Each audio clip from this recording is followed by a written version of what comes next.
Some of the white nationalists who were involved in the Charlottesville protest last year, which led to the death of Heather Heyer, decided to commemorate the event by doing another march in Washington, D.C. It was known as the Unite the Right to protest. Now, the counter-protesters significantly outnumbered the white nationalists that were part of this Unite the Right rally. And Lou Dobbs wanted to cover it, talk about it on his show. He's a Fox News host. And look, there were issues there with a few Antifa protesters, counter-protesters who were harassing and going after journalists. And we're gonna get to that in just a second.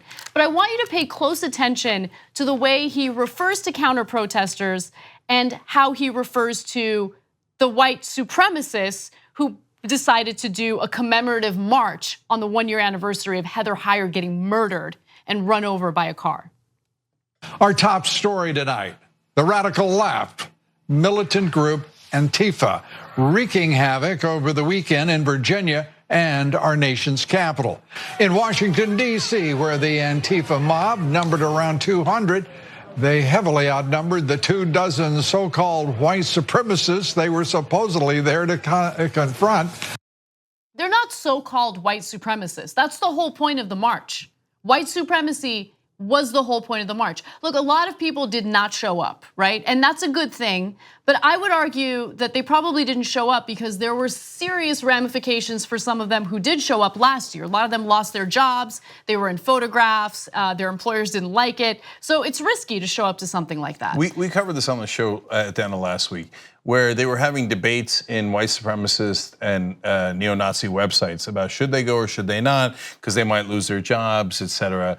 And the main source of the conversation was, should we just try to make it more subtle and make sure that our white supremacy is put into the culture without actually wearing the Nazi armbands? That was a literal debate that they had, right? Because the Nazi armbands don't play well in the media. We all think it, right? But it doesn't play well. So we have to figure out how to strategize over this. But there was no question that this was a white supremacist march. It's not so-called. It's not, yeah, that's period. Look, there's a range of people in different movements. So you can't say that all the right wing, for example, in this country was represented by that march. That's not fair at all, right? But the people in that march represent the people in that march, and they were all white supremacists. Right, I mean, look, if you had favorable views of the march a year ago, and then you're like, that did not work out well, it's a really bad idea to show up and commemorate what happened last year, then like you made a smart decision by not showing. But the guys who showed up, they're the worst of the worst. Like they are the worst. They're the ones who think, yeah, of course we're gonna draw more attention to the heinous acts that were committed a year ago. No, Lou Dobbs, man, I don't know how deeply racist you are, but if you're not, what a weird decision to defend these guys who said we are going to have a white supremacist march for white nationalism and to commemorate what they called was the taking away of their civil rights in Charlottesville. They're the ones who murdered somebody, not the guy who specifically did it is in prison, but it was their group that encouraged and did that rally and chanted the anti-Semitic chants and all that stuff, and Heather Heyer got killed, and they want to commemorate that and pretend that they're the victims. Please. Lou, what are you doing defending them? Yeah. I mean, I guess unless you are them, why else would you defend those guys? And you look at that and you say the problem isn't the white supremacists, but the people protesting them. It's like, can you imagine during the Skokie March? Remember the Nazis marched in Skokie, Illinois, a long time ago, and that was a big moment in America. And the court said no, it's a free country. Even Nazis are allowed to march. If Jews had showed up to protest them, I guess Lou Dobbs would have done a segment saying, I mean, the so-called Nazis, but look at the thugs who came up to protest them. What? Right. Like, I get it, they have masks on, and I get it, they're on the left and you hate them. Pick a better venue to criticize them. Right, so look, we want to be as honest and fair as possible when we report these stories. So Unlike goddamn Fox News who doesn't care. That's exactly right, that's exactly right. So there were a few people associated with Antifa who did things that I do not agree with. I think it's incredibly counterproductive. I'll give you specific examples. So the police were essentially barricading or separating the counter-protesters from the protesters with good reason. You don't want things to break out in violence. Totally. So members of Antifa, some members of Antifa got angry or upset about that because they weren't able to, confront these rally goers. So they took out a lot of their frustration on reporters and journalists who are doing their jobs. They're there to do their jobs. Don't attack them, and some of them did get attacked. When a Washington Post reporter tried to interview the anti-fascists, they refused to speak, which is fine. But here's where it gets bad. When he followed them up the street with his cell phone camera, one of them shoved a black umbrella into his lens, and several shouted no photos. Then it got worse. This can harm us, one of the protesters said, just before someone swatted the reporter's iPhone out of his hand and threw it into the middle of the street. That's unacceptable. You can't do that. Well, so look, my guess as to why they're doing it, and it's not a justification, definitely do not do that, is that they're concerned that Fox News, and that's why they're wearing the masks, that Fox News is gonna identify them. And now they say, well, you guys identify the Nazis. They're Nazis, okay? But what do the alt-right do, the trolls online do, and Fox aid and abet them? Oh, here's the Antifa guys, they're the thugs. No, and I then get go that. after them and try to get them fired, etc. I get that, but they can't call you thugs if you're not behaving in this type of behavior, right? Like you're there, you're the good guys. You're supposed to be the good guys. You're there to protest hate. So why are you giving terrible people like Lou Dobbs and Tucker Carlson, who we'll get to in just a second, any fodder? Like, don't do it. Don't give them anything. And if you don't want to be in the photos and stuff, wear the masks. That's totally fine. But don't damage other people's properties. Don't go after journalists who are there doing their jobs. NPR reporter Tim Mack watched Antifa protesters lob fireworks and bottles at the police, separating them from the white supremacists. Unacceptable, guys. Come on. So look, there's a couple of different possibilities. One is they're wearing masks. Who knows if they're, and that right wing, get ready to go nuts, okay? I don't know if they're not right wingers who are saboteurs, and maybe that's why they don't want their picture taken. Maybe that's why they attack the police and they attack the press, so they can say, oh, look at the left, look at the left. I have no idea, okay? Could it be guys on the left who did that? Of course it could be. And so, I don't know what you think you're trying to prove, but it isn't, all you're doing is giving Fox ammunition for no goddamn reason. That's why I wonder if they're actually right wingers, because why would you bother helping their cause like that? It's not remotely helpful, but I know that there are a lot on the left who are to the left of us, or whatever that end of the spectrum is, who are super frustrated and doing things that I think are unproductive and unhelpful. Really small thing before you go to Tucker. This is why inciting violence is a problem. So if you start a problem by saying we're gonna have a rally about how much we hate people, and then last year we're gonna commemorate how we killed someone and tried to kill many more, but we were unlucky enough to only kill one woman, and then we're gonna do it again, and you incite a scene where people are gonna oppose you, you're at fault, in my opinion. If you start the fight and you're commemorating a deadly fight before that you started already, you want this fight. You want people to come out and fight with you. So when these people respond in a violent way, it's wrong, but you're there to have that fight. This is why when you have these clashes, everyone's at fault, but you can't act like you didn't just ask for it to start. You wanted this. People, these guys, part of the platform is, let's have our race war. How much do we hear about that? No, they want stuff like that but to then happen. don't give it to them. Yeah, no, don't give it to them. And in America, we gotta let them speak, man. We gotta let them rally. Let just 30 total losers walk around and get fired. Okay, or drive cars through a bunch of people. That's what they do. No, but that's why the cops are right to separate them. Sure, I'm not saying don't separate them. I don't want the fight. Yeah. No, but it's not, you can't say it's inciting just to have a rally, because otherwise we can't have rallies. And they got First Amendment rights. So you got a First Amendment right to counter protest. I just don't think it's effective. So let's go to Tucker Carlson. Tucker Carlson essentially has the same talking points, but takes it a step further and argues that the United States has absolutely no race issues. Take a look. Oh, yeah, that's smart. Yesterday was the year anniversary of the Unite the Right rally in Charlottesville, Virginia, in which a woman was fatally struck by a car that was driven into the crowd. If you followed the hyperventilating press coverage leading up to yesterday's event, you probably expected to see thousands of hooded Klansmen showing up on horseback in D.C. to commemorate and celebrate the killing. White supremacy is just that prevalent in America, they tell us. It's everywhere, except it's not. That's a lie. White supremacy is not ubiquitous in America. It's not a crisis. It's not even a meaningful category. It is incredibly rare. You could easily live your entire life in this country without meeting a single person who believes anything like that. Most of us have lived lives like that. I have.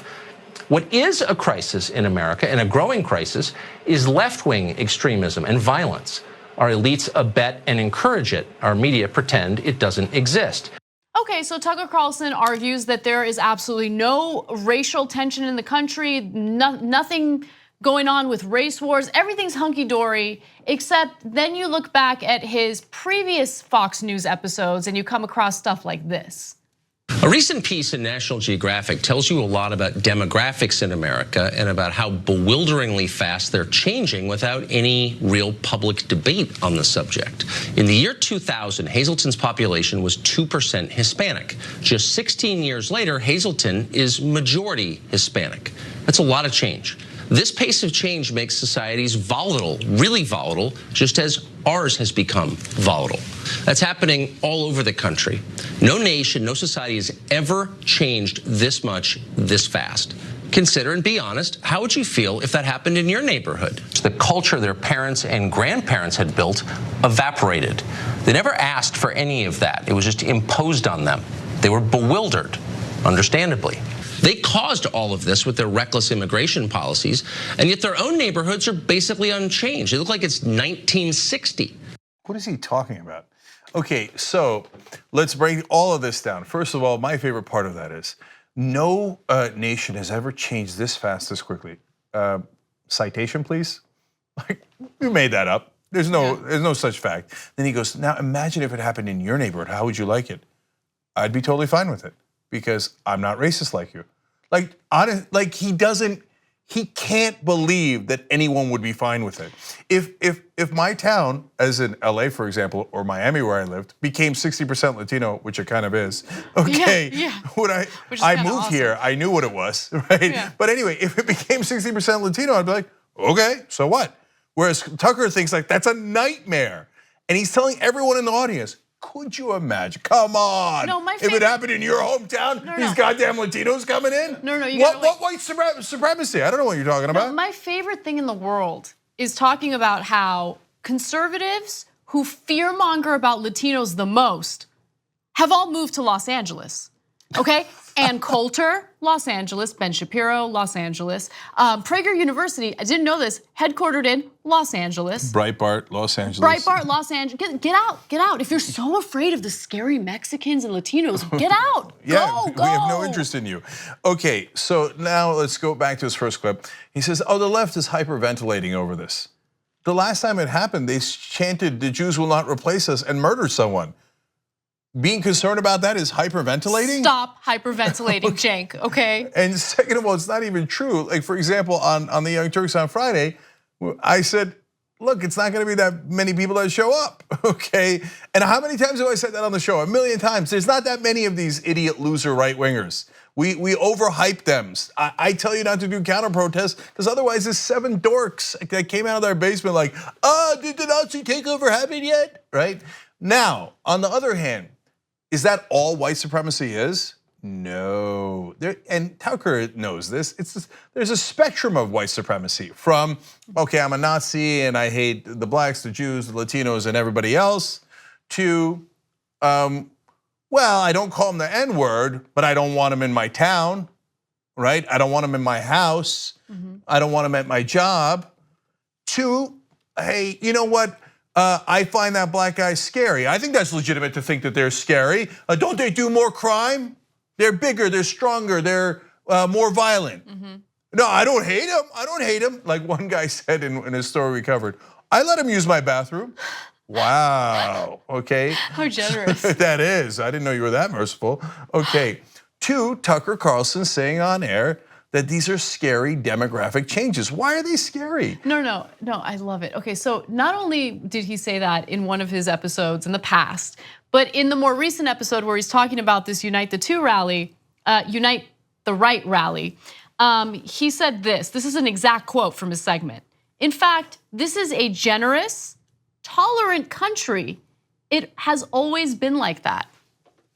Really? It's always been a tolerant country? So like Native American genocide, that was tolerant. Slavery, that was tolerant. We're having a conversation about this. But we are, because the elderly white people who watch Fox News want to live in their dream world where this country never had any racial tensions. Are you crazy? No, but in a sense, for them that's true because they think, I never had any racial problems. Because you were in the majority. That's not really how it works. And more absurd things that he said. All this change without public debate. What were you supposed to do? Have a debate in that town in Pennsylvania? Hey, should we let the Latinos in? Okay, that was supposed to be a debate. Okay, that's not really how it works. And it's made this country so volatile. No, your demagoguery on air, stoking fear and hatred against the others is what has made it volatile. Left-wing violence, what on God's green earth are you talking about? It makes it sound like it was the left who killed someone in Charlottesville instead of the right. It was the right wing. You know who the majority of terrorists in this country are? Right-wing extremists. Now that doesn't mean Tucker Carlson is an extremist who's gonna kill people. There's a spectrum, okay? But if you look at the great majority of terrorist actions in America, according to the FBI, which I now know that you don't like any law enforcement, but if you look at our government stats, it's by right-wing terrorists. So left-wing violence, because in his mind, in his racist mind, he thinks, what do you mean? Blacks and Latinos are the violent ones, right? We killed them, we enslaved, we did this, we did that, right? And Tucker, I'm not putting it on you, but if you say it never happened, then I gotta tell you, yes, you moron, yes, it did happen. And then he cries, he goes, oh, you're saying, oh, you won't get over slavery and you're accusing me of it. No, I'm just telling you, hey, idiot, don't pretend it didn't happen when it did. And so everything he said there was a lie. My favorite last one was, like some of us go our whole lives without meeting a white supremacist, like me. What, you never looked in the mirror? You push white supremacy all the time on air. And yes, when you say that demographic changes are things you should be worried about, and nobody would want it in their town, nobody would want their town to be majority Latino, and that it's demographics that's the problem, that is by definition white supremacy. 2 easy ways to follow Young Turks. One is hit the subscribe button down below, then you're a TYT subscriber. And second is ring the bell. And when you do that on YouTube, you're notified of our videos.